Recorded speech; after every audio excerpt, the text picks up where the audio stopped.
এই জীবন যেন বহতা নদীর মতো, চলার পথে কত বাঁক মোহনা শত, আছে আরো দ্বন্দ্ব আলো আধারের, বেছে নিতে হবে তাই পথ আমাদের। আসসালামু আলাইকুম প্রিয় দর্শক, আপনারা যারা দেশে আছেন প্রবাসে, সবাইকে জানাই অনেক অনেক প্রীতি ও শুভেচ্ছা। শুরু হলো অ্যান্টিবায়োটিক এবং লাভেল নিবেদিত টক শো আলোকপাত। আমাদের বিষয় রহমাতুল্লিল আলামিন। আপনাদের সাথে আছি আমি জয়নুল আবেদিন আজাদ। আর বিষয়ে কথা বলবেন বিশিষ্ট আলেম শায়েখ আহমদুল্লাহ। আসসালামু আলাইকুম ওয়া রাহমাতুল্লাহি ওয়া বারাকাতুহু। প্রিয় দর্শক, গত পর্বে আমরা উহুদ যুদ্ধের কিছুটা বিবরণ দেওয়ার চেষ্টা করেছি। যুদ্ধ শব্দ তো আমরা শুনতে ভালোবাসি না, আমরা শান্তি চাই। কিন্তু আমরা কি কথা কখনো গভীরভাবে বিশ্লেষণ করে দেখেছি? অনেক সময় শান্তি প্রতিষ্ঠায়ও প্রয়োজন হয় যুদ্ধ। যুদ্ধের নানা রূপ: আগ্রাসনের যুদ্ধ, জালেমের যুদ্ধ, দাম্ভিকতার যুদ্ধ, নির্যাতনের যুদ্ধ। এর বিপরীতে মজলুমের পক্ষে যুদ্ধ, শান্তির পক্ষে যুদ্ধ, শৃঙ্খলা প্রতিষ্ঠার জন্য যুদ্ধ। এ পার্থক্য আমাদের অনুভব করতে হবে, উপলব্ধি করতে হবে। আর অস্তিত্বের যুদ্ধ তো শ্রেষ্ঠ যুদ্ধ। সেই যুদ্ধের নাম উহুদ যুদ্ধ। বিবরণের শেষে তো আমাদের মধ্যে প্রশ্ন জাগতে পারে, উহুদ যুদ্ধের ফলাফলটা কেমন ছিল? যারা ইতিহাসের পাঠক তারা বিস্ময়ে অবলোকন করেছেন একটি যুদ্ধের দার্শনিক প্রেক্ষাপট কেমন ছিল, একটি যুদ্ধের কৌশল কেমন ছিল। জয়, পরাজয়, আবার জয়, এই যে বিচিত্রবিধ সংশ্লেষ, সে তাৎপর্যে আমরা প্রবেশের চেষ্টা করব। আর শুরুতে আমরা জানতে চাইব উহুদ যুদ্ধের প্রাথমিক ফলাফল সম্পর্কে শায়েখ আহমদুল্লাহ আপনার কাছ থেকে। ধন্যবাদ আপনাকে। আমরা বিগত পর্বে বলেছিলাম যে উহুদ যুদ্ধের একেবারে শুরুর দিকে আমরা দেখেছি যে একেবারে বলতে গেলে যুদ্ধটা এমন ছিল যেন 30,000 মানুষের সঙ্গে মাত্র 3,000 মানুষের যুদ্ধ চলছে। অর্থাৎ মুসলিম বাহিনীতে কেমন যেন মনে হচ্ছিল যে 30,000 সৈনিক আছে, আর পক্ষান্তরে মক্কার থেকে আগত মুশরিক যারা মদিনাতে আগ্রাসন চালাবার জন্য এসেছেন তাদের মধ্যে মাত্র 3,000 লোক, এমন মনে হচ্ছিল। অর্থাৎ একের পর এক শুধুমাত্র পরাস্ত হচ্ছিলেন মক্কার বাহিনী। পক্ষান্তরে মুসলিমদের তেমন কোনো বড় ক্ষয়ক্ষতি হয়নি, হামজা রাদিয়াল্লাহু তাআলা সহ কয়েকজন সিনিয়র সাহাবীর জীবনাবসান ছাড়া। আর এই যুদ্ধে খুব স্বাভাবিকভাবে বোঝা যাচ্ছে যে যুদ্ধের প্রাথমিক অবস্থাটা পরিপূর্ণভাবে মুসলমানদের নিয়ন্ত্রণে ছিল, মুসলমানরা বিজয় অর্জন করেছিলেন। ইতিহাসবিদ, অন্যতম একজন বড় ইতিহাসবিদ ইবনে ইসহাক রাহিমাহুল্লাহ, প্রথম সিরাত প্রণেতা, তিনি তার একাধিক গ্রন্থে এবং একাধিক জায়গায় তিনি লিখেছেন যে উহুদ যুদ্ধের প্রাথমিক যে ফলাফল সেটি তো ছিল আল্লাহ তাআলার ওয়াদার বাস্তবায়ন।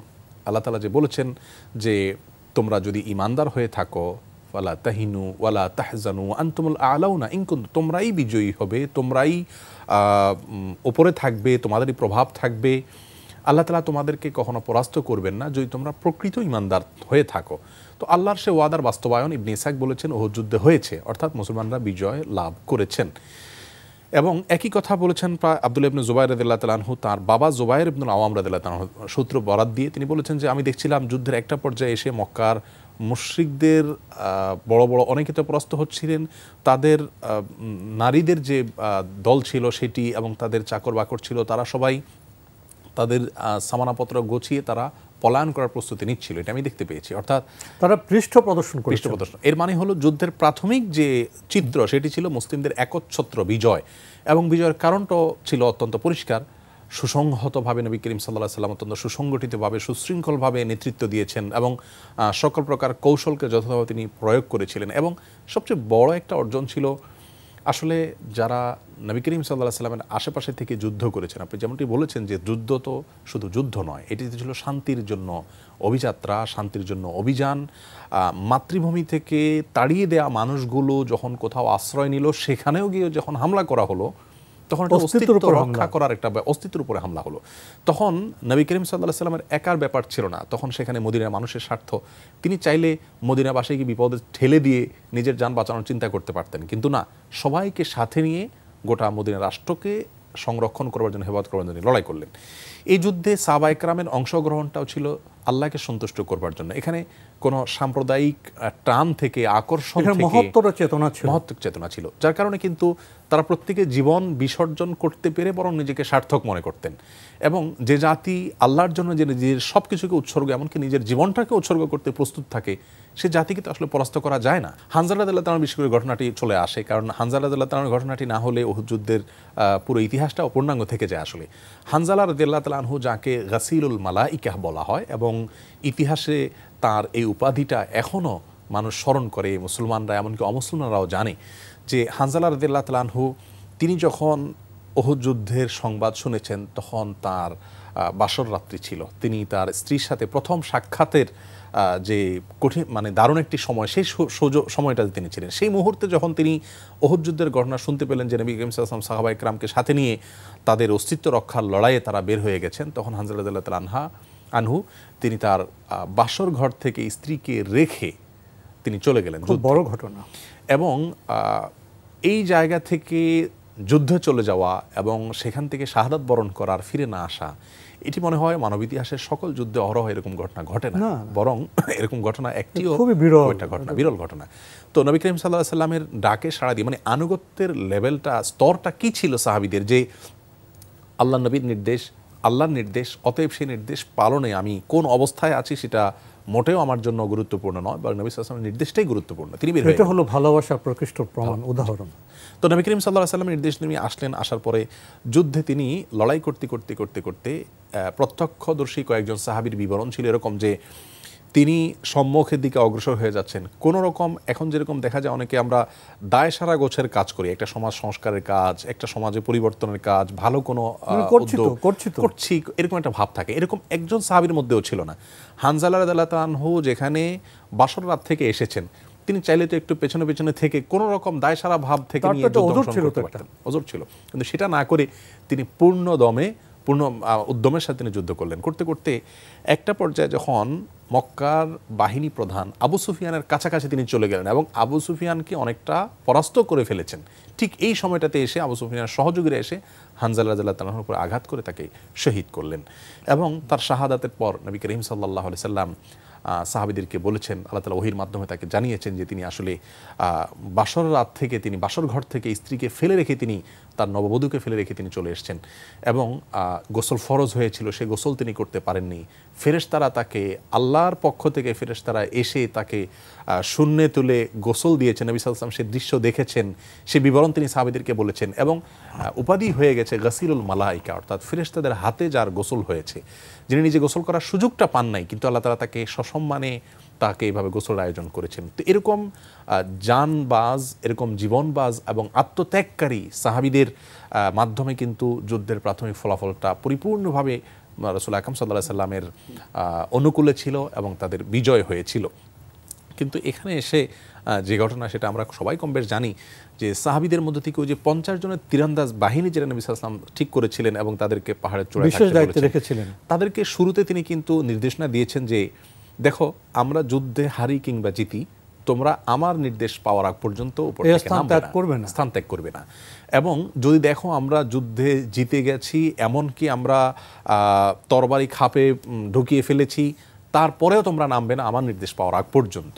আর যদি দেখো আমরা পরাজিত হয়ে, আমরা প্রত্যেকে পরাস্ত হয়ে গেছি, তারপরেও তোমরা নামবে না আমার নির্দেশ পাওয়ার আগ পর্যন্ত। এতটা কঠোরভাবে নবী সাল্লাল্লাহু আলাইহি ওয়াসাল্লাম বলেছেন। আসলে তিনি যে ওহী দ্বারায় পরিচালিত ছিলেন এবং ওহীর নির্দেশনা দ্বারাই তিনি চলতেন, এটা বোঝা যায় যে তিনি কিভাবে এতটা কনফিডেন্টের সাথে এতটা আত্মবিশ্বাসের ওই সাথে জায়গাটার গুরুত্ব ওই জায়গাটা এভাবে উপলব্ধি করতে পেরেছেন, এটা তো মনে হচ্ছিল যে তিনি সবকিছু দেখতে পাচ্ছেন।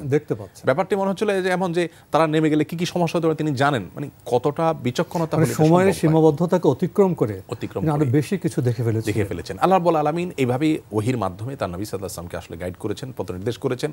তো যাই হোক, আব্দুল্লাহ ইবনে জুবাইর রাদিয়াল্লাহু তাআলা আনহু আল আউসি, যিনি তীরন্দাজ বাহিনীর প্রধান ছিলেন, তার নেতৃত্বে সাহাবা একরাম যখন উপর থেকে তাদের দায়িত্ব সুন্দরভাবে পালন করেছেন এবং 3 বার খালিদ ইবনে ওয়ালিদের নেতৃত্বে মক্কার যে আপনার অশ্বারোহী বাহিনী, কারণ তখনকার পদাতিক যে যুদ্ধগুলো হতো সেগুলোতে অশ্বারোহী একটা বাহিনী থাকতো, তীরন্দাজ একটা বাহিনী থাকতো। জি, তো অশ্বারোহী বাহিনীর যখন আক্রমণ হতো সেটা ছিল সর্বগ্রাসী আক্রমণ হতো। সেটাতে যারা পদাতিক যারা তরবারি দিয়ে লড়াই করতো বা সাধারণ কোনো তীর দিয়ে লড়াই করতো তারা খুব দিশেহারা হয়ে যেত, কারণ ঘোড়ার উপরে থেকে আঘাত করাটা অনেক বেশি সহজ সেই জায়গা থেকে। তো 3 বার এমন হয়েছে উহুদের যুদ্ধে যে খালিদ বিন ওয়ালিদের নেতৃত্বে মক্কার সে অশ্বারোহী বাহিনী হামলা করেছে মুসলমানদের উপর, এবং সেই হামলাটা ছিল খুব ভয়ঙ্কর হামলা। তখন তো তিনি মুশরিকদের পক্ষ ছিলেন। পরবর্তীতে খালিদ বিন ওয়ালিদ রাদিয়াল্লাহু তাআলা ইসলাম গ্রহণ করেছিলেন। খালিদ বিন ওয়ালিদ তিনি অত্যন্ত বীর এবং সাহসী যোদ্ধা ছিলেন, নেতৃত্বের অনেক গুণাবলী ছিল। তখনকার যুগে তো মানুষ যুদ্ধবাজ ছিল, মক্কা মদিনার মানুষেরা তখন খুব বেশি বীর সাহসী মানুষগুলোর কদর অনেক বেশি ছিল সমাজে, এটা তাদের অনেক পেশার মতো ছিল। তো খালিদ ইবনে ওয়ালিদ রাদিয়াল্লাহু তাআলা সেরকম একজন মানুষ ছিলেন যার কদর সব জায়গায় ছিল। কিন্তু আল্লাহ রাব্বুল আলামিন এই লোকটিকে পরবর্তীতে ইসলামের জন্য কবুল করেছেন, যিনি উহুদ যুদ্ধে অশ্বারোহী বাহিনীর নেতৃত্বে ছিলেন মক্কার মুশরিকদের পক্ষে। পরবর্তীতে শুধু তিনি নন, আবু সুফিয়ানের মতো মানুষ, যিনি গোটা উহুদ যুদ্ধের নেতৃত্ব দিয়েছেন এবং সর্বাধিনায়ক ছিলেন এই যুদ্ধের মক্কার মুশরিকদের তরফ থেকে, তিনি কিন্তু মক্কা বিজয়ের দিনই ইসলামের ছায়াতলে এসেছেন এবং আমরা এখন আবু সুফিয়ান রাদিয়াল্লাহু তাআলা আনহু বলতে হয়।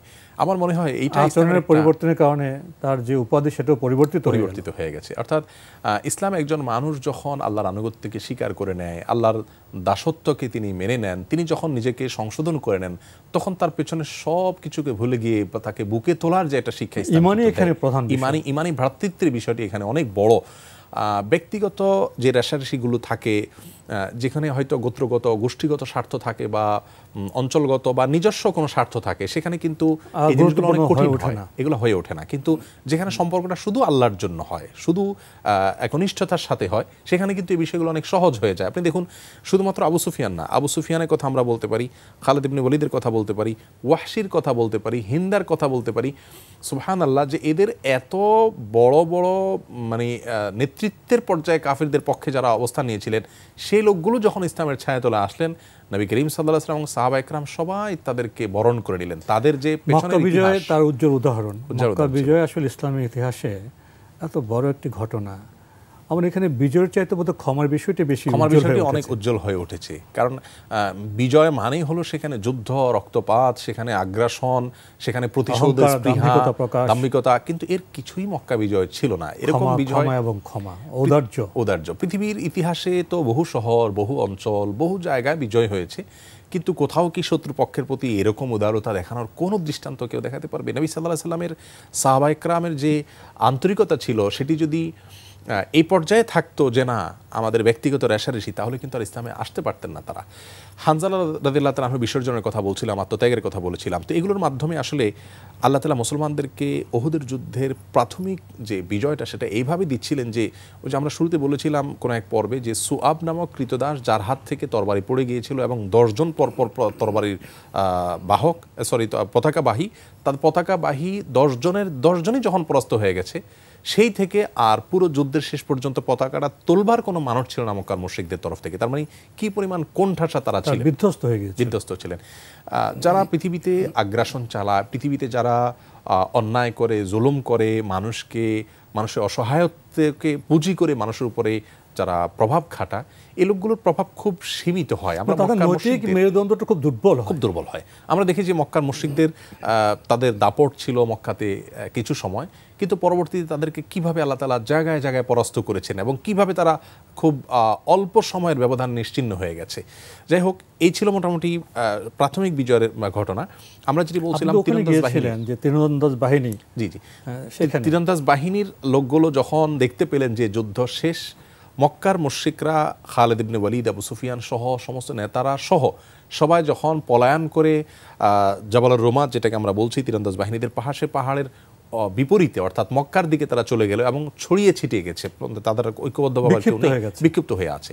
এই পর্যায়ে তখন মুসলমানরা তাদের তরবারিগুলোকে খাপে ভরে তারা যুদ্ধলব্ধ সম্পদ যেগুলো সেগুলো আহরণ করার পেছনে লেগে গেছেন। খুব স্বাভাবিকভাবে যুদ্ধের শেষে সম্পদগুলো কুড়ানোর কাজে যোদ্ধারা লেগে যান। যুদ্ধ শেষ, তার মানে হলো যুদ্ধে মুসলমানদের নিরঙ্কুশ বিজয় হয়েছে। আল্লাহ তাআলা তার ওয়াদাকে এখানেও বাস্তবায়ন করেছেন। মুসলমানরা আহরণ করা শুরু করলেন গনিমতের মাল এবং সেই যুদ্ধলব্ধ সম্পদ।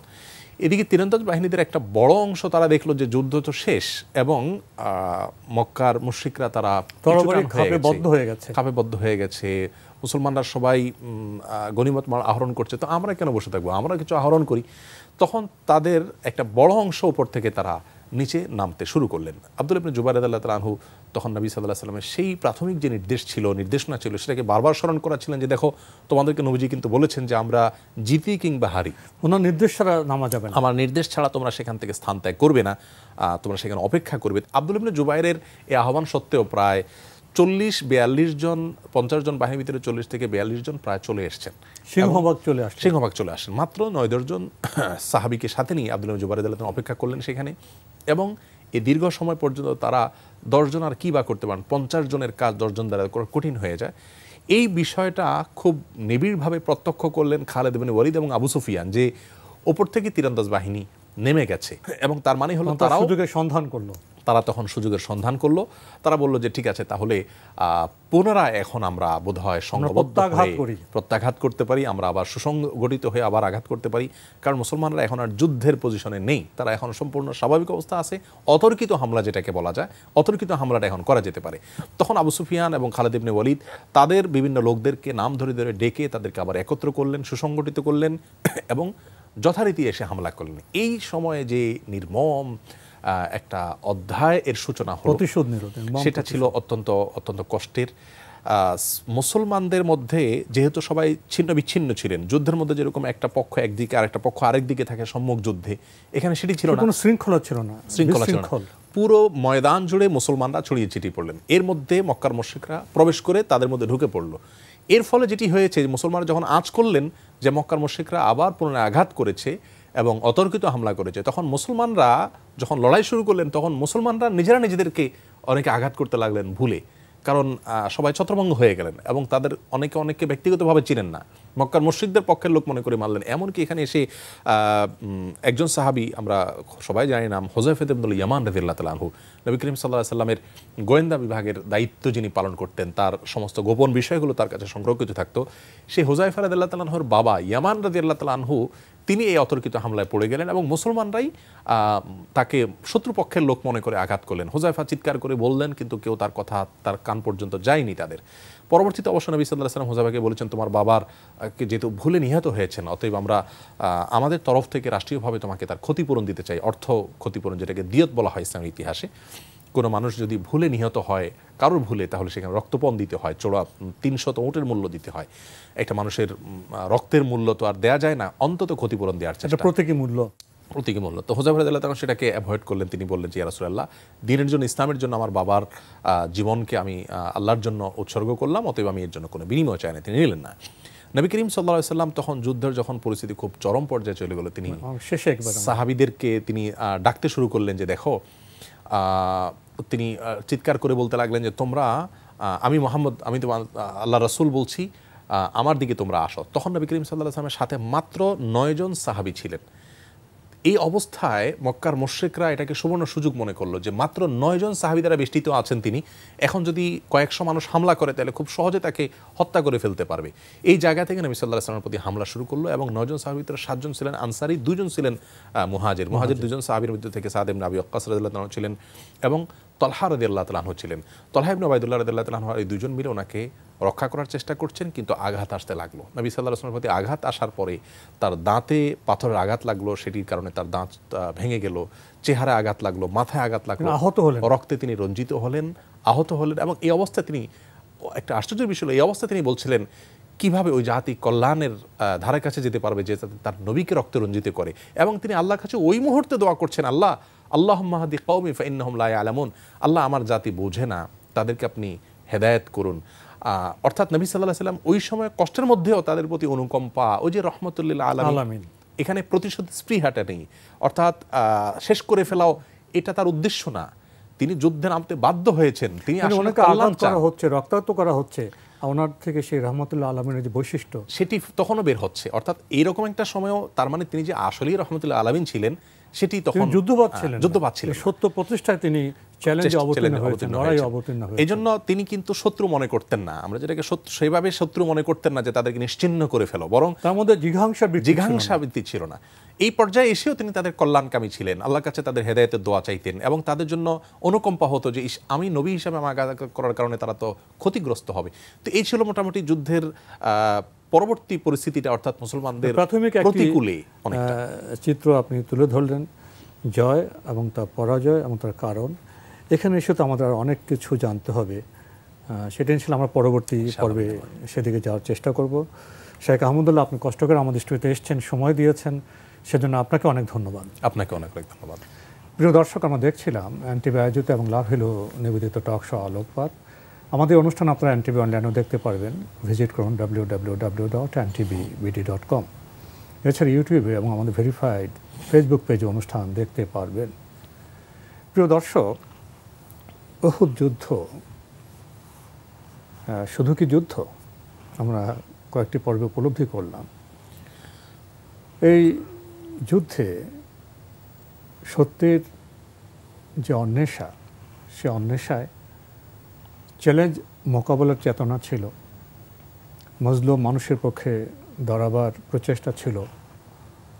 অস্তিত্বের সংকট যখন দেখা দেয় তখন বীর দর্পে মোকাবেলা করতে হবে এবং মোকাবেলা করতে গিয়ে আল্লাহ রহমতে মুসলিমরা তো উহুদ যুদ্ধের প্রাথমিক পর্যায়ে বিজয় লাভ করেছিল, কিন্তু রাসূল সাল্লাল্লাহু আলাইহি ওয়াসাল্লামের একটি নির্দেশ না মানার কারণে আমরা বিপর্যয়ের একটি চিত্র লক্ষ্য করেছি। কিন্তু সেটাই বোধহয় যুদ্ধের সব কথা নয়, সব বিষয় নয়, আরও কিছু বিষয় রয়ে গেছে, সেটা ইনশাআল্লাহ আমরা জানার চেষ্টা করব আগামী পর্বে। প্রিয় দর্শক, মহান আল্লাহ আমাদের সবাইকে নিরাপদে রাখুন, রাখুন শান্তিতে। আসসালামু আলাইকুম। চলার পথে কত বাঁক মোহনা শত, আছে আরো দ্বন্দ্ব আলো আধারের, বেছে নিতে হবে তাই পথ আমার।